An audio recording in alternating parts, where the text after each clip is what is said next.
Hey guys, it's Mrs. Lamphere. Um, I wanted to put this how-to video together for you to kind of help you with this creating a budget worksheet because I've gotten a lot of questions from you guys on even just how to access the information for the worksheet. So I wanted to put this video together to kind of be able to answer all of your questions at once. So again, I'm looking at the writing assignment, creating a budget that was in section B of this first unit. I believe it was due last week sometime, but if you haven't done it yet, this video should help you. Or if you have done it and I have graded it and submitted it back to you and you're not happy with your grade, I hope you're watching this video so that you can rework it for some more points. So to start out with, the information you're going to need is actually located in pages 10 of section B. So this is when we first meet this Kathleen woman that we were putting together the budget for.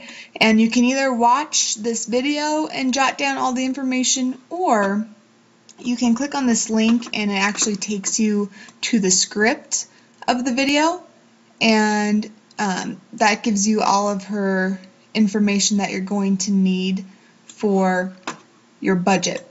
So you're going to need that information from page 10 and also the information on page 18. And again, if I were you, I would click on those PDF links so that you can get this information down in writing.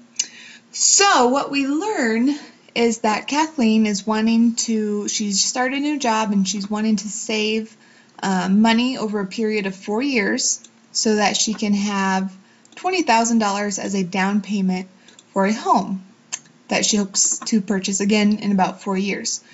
So the other information we need is what we got from this first PDF.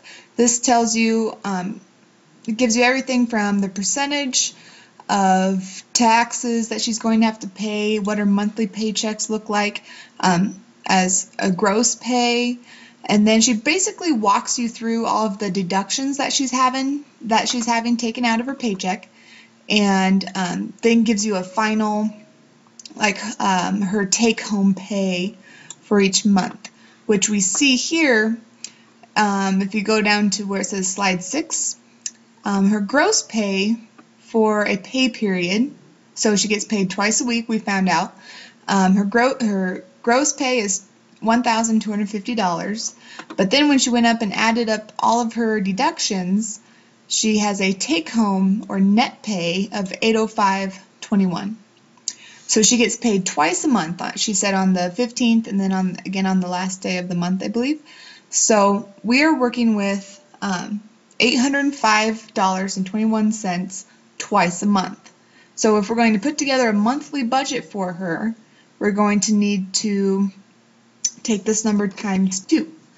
So if we do 805.21 times 2, that gives us, okay, so we know she has a take-home pay of $1,610.42. So that's the magic number that we get to work with in our budget.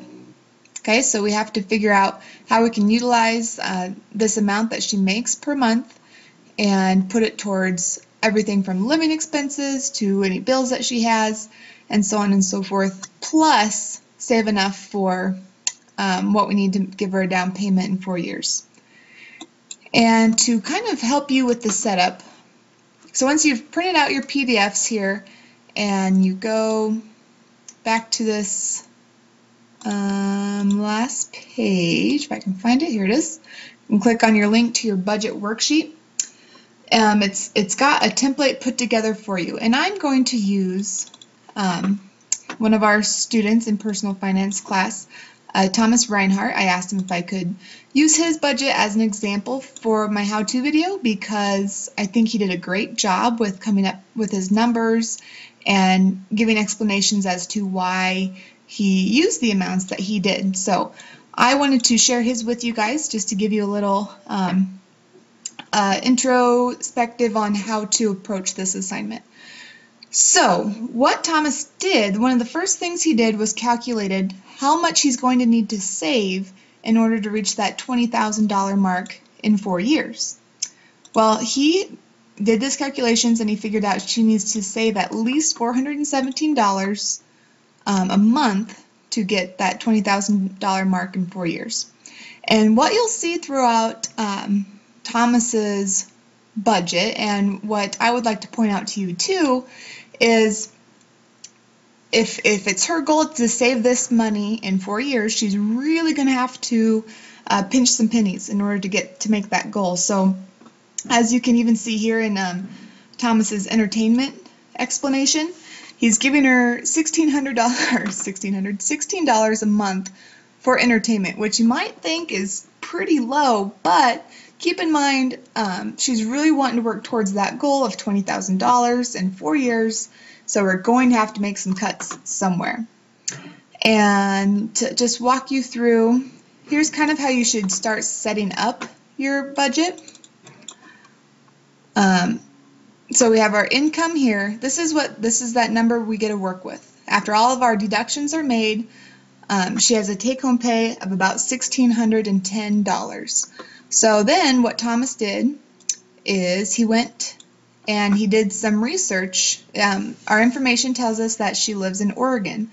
So Thomas went and did some research to figure out what a one-bedroom apartment would cost. And he also did some research to find gas and utilities. He also looked into what a smart plan would cost for a cell phone. And this is one thing I really liked that Thomas did. Some of you guys had a whole bunch of transportation costs. You had her paying like a car payment and licensing and insurance. And it doesn't tell us in her information that she even really has a car, so we don't have to budget for that. But you're right, she's going to need to get to work somehow. And Thomas did some research to find that she could get a monthly bus pass for $94 a month. So that really cuts down on some of our transportation costs. And here he has accounted for that $417 that he plans to save every month. And he also has an emergency saving plan of $50 a month, which you don't need to have if you guys didn't want to. If you don't think she needs the extra $50 a month, you can put it somewhere else in your budget. So it's pretty lenient how you want to set this up, but I just need, what I'm really looking for is your explanations as to why you're setting it up the way you did, which Thomas did a great job here in these boxes explaining how he came up with the amounts that he came up with. So that's what I'm looking for when you go to putting this budget together. Again, it doesn't have to look exactly like this. I do like also though how he comes out with he's spending everything that Kathleen makes in one month, which you should do. So by the end of your budget, you should have $0 left over because we want it going somewhere. If it's not towards an item, we should be putting it in a savings account. Okay? So again, that's how you should go about setting up this monthly budget project. And don't forget that the pages of information that you're going to need are on page 10, again with this link to the PDF, and on page 18. So I hope that helps to answer some of your questions. If you have any more questions about this assignment, please let me know.